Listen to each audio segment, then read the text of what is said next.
ჯგუფის გაწყვეტიდან რამდენიმე დღეში ნაურუს რესპუბლიკამ საქართველოს ოკუპირებული ტერიტორიების დამოუკიდებლობის აღიარების გაუქმების შესახებ გადაწყვეტილება ოფიციალურად გამოაქვეყნა და ამით შეიცვალა 2009 წელს მიღებული გადაწყვეტილება, რომ შევაფასოთ რატომ გადადგა ეს ნაბიჯი ახლა ნაურუს რესპუბლიკამ და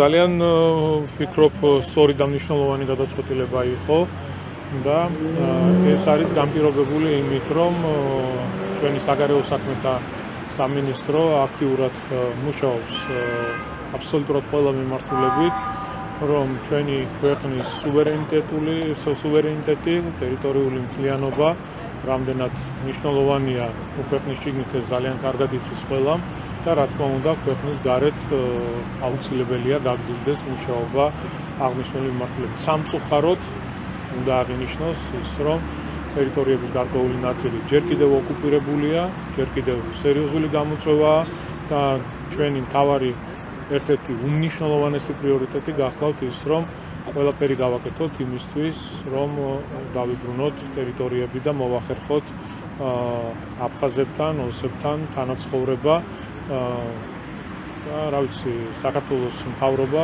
ყველაფერს აკეთებს აღნიშნული მიმართულებით.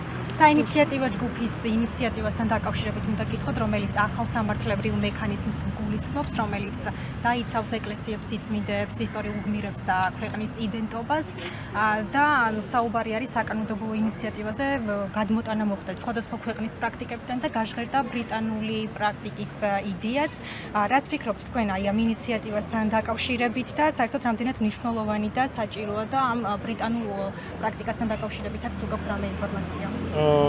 საინტერესო ინიციატივაა ჩვენ გუნდში გვექნება აღნიშნულთან დაკავშირებით მსჯელობა და შესაბამის გადაწყვეტილებას გავაჟღერებთ იმის მიხედვით თუ რა შეთანხმება იქნება მიწევს. ზოგადად რა თქმა უნდა სერიოზული გამოწვევაა ის რასაც ხედავთ ჩვენ და ესეც ყველამ კარგად უნდა გაიგოს, რომ შემთხვევითი არ არის.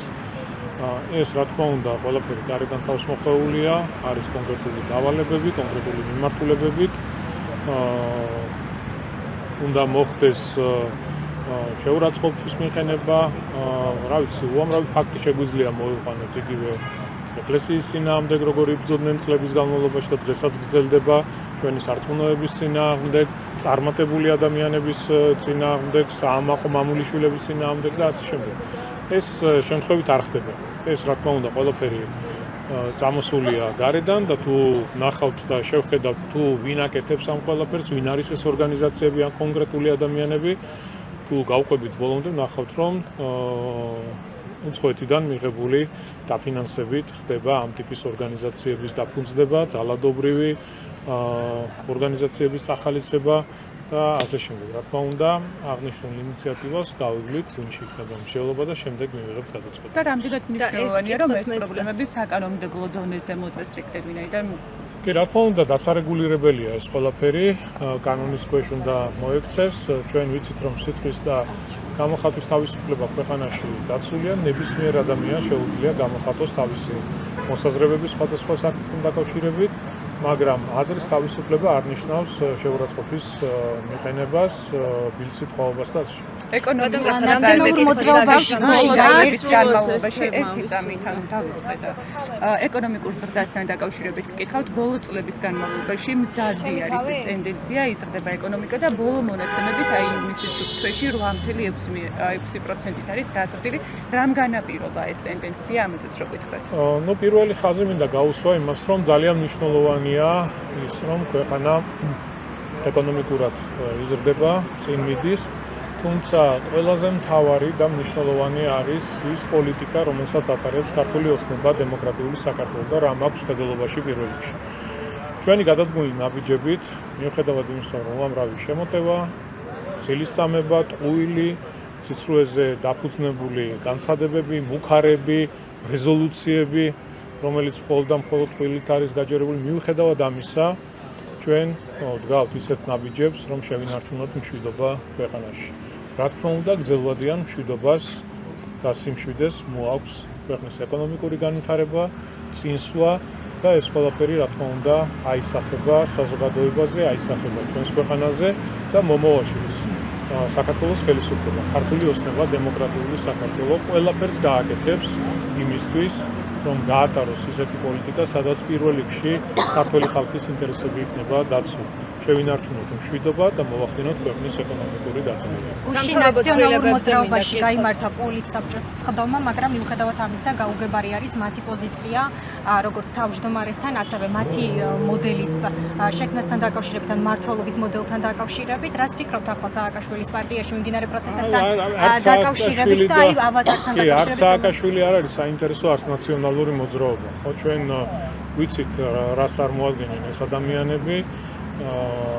ვანახეს თავიანთი სახე, როდესაც ისინი იყვნენ ხელისუფლებაში და არა მხოლოდ ქართულ ხალხს, მთელ მსოფლიოს აჩვენეს, როგორი არ უნდა იყოს ხელისუფალი თავიანთი 9 წლიანი სისხლიანი მმართველობით და დღეს ოპოზიციაში აჩვენებენ ყველას, როგორი არ უნდა იყოს ოპოზიცია. და ხელოვნური ინტელექტის საშუალებით ანუ აპირებს სასაცილოა რა ხელოვნური. რას ფიქრობთ? სააკაშვილი და ხელოვნური ინტელექტი ცოტა ძალიან შორს არის ერთმანეთთან. სამთავრობო ცვლილებებზე გკითხავთ თუ შეიძლება როგორც დაანონსდა მამუკა მდინარაძის გადასვლა მოხდება სხვა მიმართულებით სახელმწიფო მინისტრის პოსტზე და როგორც თვითონ ბრიფინგზე განიმარტა სექტემბრამდე ამის დარეგულირება კანონის დონეზე ვერ მოხდება, რადგან პარლამენტი ისწავლებს. კითხვა მაქვს რატომ მოხდა? რატომ იყო ასე საჩქარო, რომ მამუკა მდინარაძე ჩამოშორებოდა იმ პოსტს თანამდებობას, რაც აქამდე ეჭირა და რატომ ვერ მოხდა 2 თვის გაჭიანურება თუნდაც, რომ სექტემბერში მომხდარიყო ეს ცვლილება. მე მგონი ამაზე ყველაფერი ითქვა ბრიფინგზე, რომელიც პრემიერ-მინისტრმა გამართა, მე ახალს ვერაფერს ვერ დავამატებ.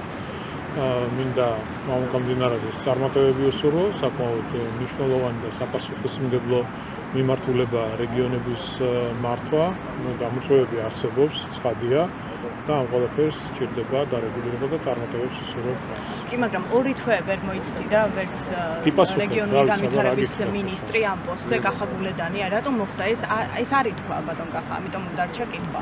შეიძლება დაუსვათ ეგ შეკითხვა კანცელარიას და დარწმუნებული ვარ, ზედმიწევნით გაგცემენ პასუხს თქვენ დასმულ შეკითხვას. თქვენ გაქვთ ინფორმაცია, რატომ მოხდა ძალოვან სტრუქტურებთან კოორდინაციის საკითხებში? არა მაქვს ინფორმაცია და წარმატებები მინდა უსურვო მამუკას შემდეგ საქმიანობას. ამ თემაზე ბოლო კითხვა მაქვს. უნდა ველოდოთ თუ არა ძალოვან სტრუქტურებში, ვისთანაც კურატორობდა მდინარაძე სხვა საკადრო ცვლილებებს, ვერგეთ გადაადგილებებს. ინფორმაცია ამასთან დაკავშირებით. შეგიძლიათ პრემიერ-მინისტრს დავუსვათ აღმოსავლთან დაკავშირებით. კომუნიკაცია ხომ გაქვთ ბატონ კახა მათთან? კომუნიკაცია მაქვს ყოველდღიური, თუმცა კიდევ ერთხელ მეორე აღნიშნულთან დაკავშირებით, საკადრო ცვლილებებთან დაკავშირებით ეს არის პრემიერ-მინისტრის პრეროგატივა. პრემიერ-მინისტრი იღებს გადაწყვეტილებას, ვინ უნდა იყოს ეს თუ ის მინისტრი, მთავრობის წარმომადგენელი და ასე შემდეგ. თუ რაიმე კითხვები გაქვთ მერიაში საკადრო ცვლილებებთან დაკავშირებით, მე შემიძლია ამასთან დაკავშირებით. მაგრამ პარტიაშიც გიჭირებთ მაღალი პოსტი. ბატონ კახა, წარუმატებელი იყო მამუკა მდინარაძე იმ პოსტზე რა თუ შეიძლება სხვა თემებზეც მაქვს კითხვა. ამერიკის ელჩი, ყოფილი ელჩი საქართველოში იან კელი და დევიდ კრემერი აქვეყნებენ საქართველოსთან დაკავშირებით სტატიას, სადაც საუბარია, რომ შეერთებულმა შტატებმა საქართველოში პასუხისმგებელი პირები უნდა დაასანქციროს ავტორიტარიზმის ჩამოყალიბების გამო და ითხოვენ კონკრეტულ ნაბიჯებს თქვენ წინააღმდეგ. აი რატომ არ შეიცვალა ამ დროის განმავლობაში თქვენ მიმართ დამოკიდებულება შეერთებულ შტატებში? ეხლა ის ორი ადამიანი, ვის თქვენ დაასახელეთ, იან კელი და მეორე კრამერი, ჯოულები დიპ სტეიტის წარმომადგენლები არიან, ნომრიანი აგენტები არიან, ვიცით ეს ჩვენ ყველაფერი. ისინი ემსახურებიან არა ამერიკის სახელმწიფოს, არამედ არაფორმალურ მმართველებს, რაც სერიოზული გამოწვევაა დღევანდელ სოფლიოში. რაც შეეხება ამერიკის შეერთებულ შტატებთან ურთიერთობას, ჩვენ ვინარჩუნებთ ოპტიმიზმს.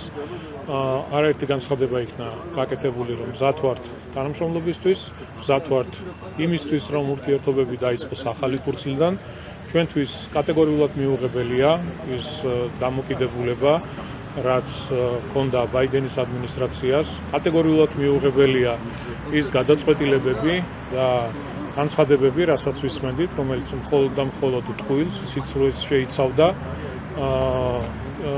შესაბამისად, დღევანდელ ადმინისტრაციას, დღევანდელ პრეზიდენტის ადმინისტრაციას ნამდვილად აქვს იმის შესაძლებლობა, რომ აი ეს არასამართლიანი დამოკიდებულება, რაც იყო ქართველი ხალხის და ქართული სახელმწიფოს წინააღმდეგ, ძალიან მარტივი გადაწყვეტილებებით გამოასწორეთ. ჩვენ კიდე ოპტიმიზმს ვინარჩუნებთ და მზად ვართ ურთიერთობები დავიწყოთ ახალი კურსით. და კიდე ერთი კითხვა, ეს უკვე სახელმწიფო ელექტროსისტემას ეხება, უნარობაში ამხილა სემეკმა ელექტროსისტემა და თქვა, რომ მათ პრევენციული ღონისძიებები ვერ გაატარეს, რის გამოც მოხდა თბილისში და სხვა ქალაქებში ფაქტობრივად მთელ ქვეყანაში ელექტროენერგიის გათიშვა. ვანო ზარდიაშვილისკენ იშვერენ ხელს, იმიტომ რომ ის გენერალური დირექტორია. ხედავთ თუ არა აქ მის ან სხვა პირების პასუხისმგებლობას, ან თქვენ თუ გქონდათ რაიმე კომუნიკაცია მაშინ, როცა ჩაბნელდა მთელი თბილისი და ზოგადად ავარიები ხდება ხოლმე, დაზიანება ხდება. მე შემიძლია გავიხსენო, როდესაც ვიყავი ენერგეტიკის მინისტრი, იყო ასეთი შემთხვევა, როდესაც მთლიანად საქართველოში წავიდა განათება, არ იყო ელექტროენერგია და ეს იყო გამოწვეული იმერეთის 500-იან ელექტროგადამცემ ხაზზე, რამაც გამოიწვია მთლიანად საქართველოს ჩაბნელება. ამ ტიპის შემთხვევები ყველგან ხდება, სხვადასხვა ევროპულ ქვეყნებში ხდება აბრალებენ. როდესაც ხდება დაზიანება, შეიძლება ეს სხვადასხვა, რა ვიცი, ევროპულ ქალაქებშიც ბევრჯერ ყოფილა ამ ტიპის შემთხვევები, ხო? სამწუხაროა, თუმცა ძალიან კარგია, რომ დროულად მოხდა შესაბამისი რეაგირება. მადლობთ. ერთი შეკითხვა ანაციონალური მოძრაობის პოლიტიკური საბჭოს დამას წინამდე კუჩავა არის წრებოდა, როგორ ნახევთ, რა ამ ჟესტი კუჩავა მოიწოდა თუ არა ჟურნალისტის მომხრეებად, ანუ ახალსახლებად ნუ არ ვიცი, საერთოდ ზოგადად არანაირი ინტერესი არ მაქვს ნაციონალური მოძრაობის, რა ხდება, რა დღის წესრიგი აქვს. ერთი რამ ცხადია, რომ არის შიდა დაპირისპირება, გაურკვევლობა, ეს უკვე გარეთაც გამოიტანეს და აშკარად იკვეთება, რომ არსებობს ეს დაპირისპირება. დანარჩენი ხა ნაციონალური მოძრაობა ზოგადად წარსულია და წარსულზე საუბარი არ მეყვარს ხოლმე. ამიტომ ნელსონ მანდელას ავით გამოვალ ციხიდანო და მის მოვალ პირდაპირ ხელისუფლებაშიო სააკაშვილო დაანონსა. ნუ არ ვიცი, ხა სასაცილო ან კომიკური ფიგურა გახდა, ყოველთვის ასეთი იყო, თუმცა ახლა განსაკუთრებით განცხადებებით, რასაც ისმენთ და რასაც აკეთებს.